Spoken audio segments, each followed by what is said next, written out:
This is a foam roller exercise for the mid-back and the latissimus dorsi, also known as the lats, which gives you that V in your back. To get in position for this exercise, you're going to start sitting on the foam roller and then roll yourself down into position so that foam roller is in your middle of your back. Once you're there, you can roll up and down using your legs. Put your hands behind your head to support your neck as you do this, and rocking side to side.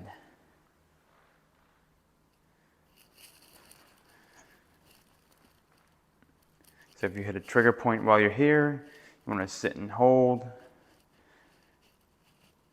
You can also extend back and curl up as you go through this exercise. Here, and then here.